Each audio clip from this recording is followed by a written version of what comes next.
Hi అండి అందరికీ. అందరు ఎలా ఉన్నారు? బాగున్నారా? నేను కూడా చాలా బాగున్నానండి.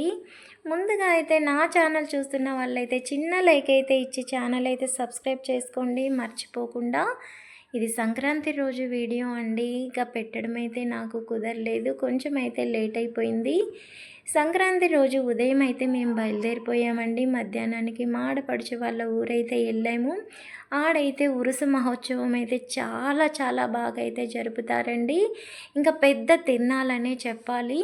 ఇంకా ఉరుసు అంటే మీకు అర్థమవుతుందో లేదో, మేమైతే ఉరుసు అనే చెప్తామండి. మేము పెద్ద పండగ అండి ఇంకా మాకైతే అది.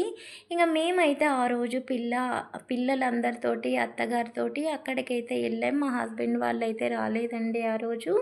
ఇక మేమైతే మంచిగా ఎంజాయ్ అయితే చేసాము. ఇక్కడైతే మా చిన్న ఆడబిడ్డ వాళ్ళ బాబు వాళ్ళైతే ఇంకా మీకైతే ఫస్ట్ టైం అండి వీడియోలోకి రావడము. మా చెల్లెల్ని మీరు చూసే ఉండింటారండి, చాలా వీడియోస్లో అయితే మా చెల్లెలైతే చేసింది. మా ఆడబిడ్డ వాళ్ళ హస్బెండ్ అండి. చాలా చాలా సరదాగా ఉంటారు అన్నయ్య గారు. నన్ను అయితే ఎంకరేజ్ చేస్తారు, వీడియోస్ బాగున్నాయి ఇలాగే కంటిన్యూ చేయని అన్నయ్య గారు అయితే అన్నారు. నాకైతే చాలా హ్యాపీ అనిపించింది. ఇక అందరం అయితే 7:30, 8 కల్లా మేమైతే మొత్తం అయితే రెడీలు అయిపోయామండి దర్గా దగ్గరికి.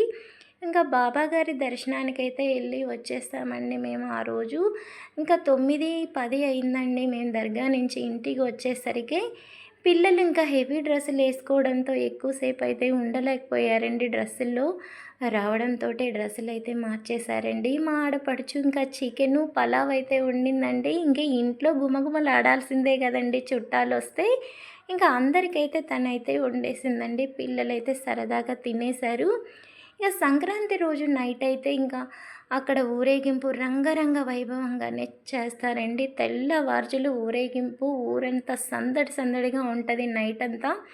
ఎవ్వరమైతే నిద్రపోలేదండి సంక్రాంతి రోజు నైటు. ఇక మేము కనుమ రోజు అయితే రెస్ట్ తీసుకొని ఇంకా శనివారం ఉదయాన్నే అయితే బయలుదేరిపోయామండి మేమందరమీ. ఇంక ఇంట్లో అయితే జామ చెట్టు ఉందండి. మా చిన్న ఆడబిడ్డ వాళ్ళ బాబు అయితే చెట్టు పైకి ఎక్కాడు. జాంకాయలు అయితే మాకు కొన్ని అయితే కోసిచ్చారండి. ఇంక జర్నీలో పిల్లలు తినొచ్చు కదా అనేసి నేను కూడా కొన్ని అయితే శుభ్రంగా కడిగేసుకొని తీసుకెళ్ళాలండి. మా అత్తగారు వాళ్ళ వియ్యపురాలండి ఇంటికి మాడపడుచు వాళ్ళ అత్తగారండి. ఇంకా అందరం వెళ్తున్నామని తను కూడా మా అందరికీ బాయ్ చెప్తున్నారు. ఇక అందరం అయితే రెడీ అయిపోయినామండి. ఇంకా పొద్దున్నే టిఫిన్లు అయితే చేసి బయలుదేరిపోయాము. చిన్నాడబిడ్డ వాళ్ళ హస్బెండ్ అయితే మమ్మల్ని ఒంగోలు వరకు అయితే దింపేశారండి. అక్కడి నుంచి మేమైతే దర్శికైతే మేము బస్సులో వచ్చామండి. ఇక ఒంగోలు నుంచి 2 గంటల ప్రయాణం అయితే ఉంటుందండి మాకు బస్కి అయితే. కారు లేదా బండికైతే 1 గంట, గంటన్నర వరకు అయితే పడుతుందండి.